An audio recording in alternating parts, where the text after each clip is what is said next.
Hello दोस्तों, नमस्कार। स्वागत है आपका स्पर्धा the education world YouTube channel पर। दोस्तों, आज हम कुंवर नारायण की दूसरी कविता बात सीधी थी पर को देखेंगे और इसकी व्याख्या को समझेंगे। चलिए दोस्तों, शुरू करते हैं।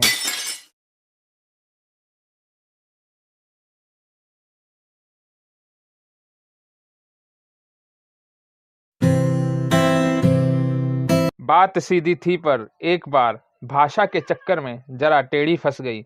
उसे पाने की कोशिश में भाषा को उल्टा पलटा, तोड़ा मरोड़ा, घुमाया फिराया कि बात या तो बने या फिर भाषा से बाहर आए। लेकिन इससे भाषा के साथ साथ बात और भी पेचीदा होती चली गई। दोस्तों, प्रस्तुत कविता के माध्यम से कुंवर नारायण यह कहना चाहते हैं कि कई बार हम अपनी बात को समाज और व्यक्ति के सामने रखना चाहते हैं, लेकिन हम भाषा के चक्कर में पड़ जाते हैं। अर्थात हम अपनी बात को किस प्रकार की भाषा में रखें, अर्थात भाषा में शब्दों का चयन किस प्रकार का हो, वाक्य विन्यास भाषा का किस प्रकार का हो, जिससे भाषा देखने में अत्यंत ही सुंदर और प्रभावी लगे। लेकिन इस चक्कर में हम भाषा की सरलता को खो देते हैं। भाषा की जो सहजता होती है, अर्थात मूल भाव को संप्रेषित करने की जो शक्ति होती है, वह कहीं ना कहीं इस प्रकार के अलंकरण से समाप्त हो जाती है और मूल भाव व्यक्ति और समाज तक नहीं पहुंच पाता। भाषा में क्लिष्टता उत्पन्न हो जाती है और भाव अधिक पेचीदा हो जाते हैं। सारी मुश्किल को धैर्य से समझे बिना मैं पेंच को खोलने के बजाय उसे बेतरह कसता चला जा रहा था, क्योंकि इस करतब पर मुझे साफ सुनाई दे रही थी तमाशबीनों की शाबाशी और वाह वाह। आखिरकार वही हुआ जिसका मुझे डर था। जोर जबरदस्ती से बात की चूड़ी मर गई और वह भाषा में बेकार घूमने लगी। इस मुश्किल को धैर्य से समझे बिना भाषा को और अधिक क्लिष्ट करता चला गया, अर्थात भाषा को सजाने और संवारने के चक्कर में उसकी सहजता और सरलता दोनों प्रभावित हुई, जिससे कवि के मन में हताशा और निराशा उत्पन्न हुई।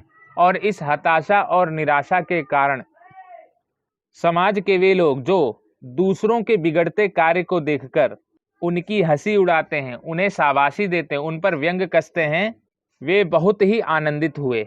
कवि को जिस बात का डर था वही हुआ।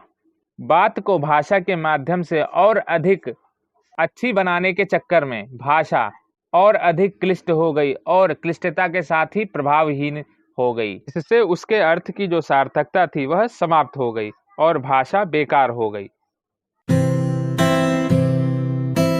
हार कर मैंने उसे कील की तरह उसी जगह ठोक दिया। ऊपर से ठीक ठाक, पर अंदर से न तो उसमें कसाव था न ताकत। बात ने जो एक शरारती बच्चे की मुझसे खेल रही थी, मुझे पसीना पोंछते देखकर पूछा, क्या तुमने भाषा को सहूलियत से बरतना कभी नहीं सीखा? प्रस्तुत पंक्तियों में कवि कहता है कि तरह तरह से भाषा को और अधिक अलंकृत करने के कारण भाषा में क्लिष्टता उत्पन्न हो गई और क्लिष्टता के कारण उसकी जो संप्रेषण शक्ति है, जो भाव पहुंचाने की जो एक शक्ति है, वह कहीं ना कहीं प्रभावहीन हो गई, अर्थात अर्थ प्रदान करने में सक्षम नहीं रही। और अंत में हार कर सभी प्रयत्न करने के बाद उसी भाषा में बात को एक कील की भांति उसी जगह ठोकनी पड़ती है, अर्थात समाज और व्यक्ति के सम्मुख उसी अलंकरण की, उसी अर्थहीन भाषा को समाज के सामने प्रस्तुत करना पड़ता है।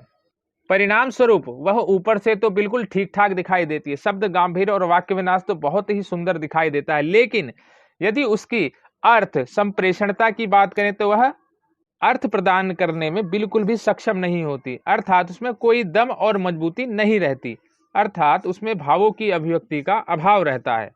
आगे कवि कहता है कि जिस प्रकार एक शरारती बच्चा हमसे शरारती व्यवहार करता हुआ हमें चिढ़ाता है, उसी प्रकार कविता में या उसके मूल भाव में कथ्य और भाषा का सामंजस्य ना होने पर भाषा भी एक तरह शरारती बच्चे की भांति हमसे ये पूछती है कि क्या तुमने कभी भाषा को सही तरीके से प्रयोग करना नहीं सीखा?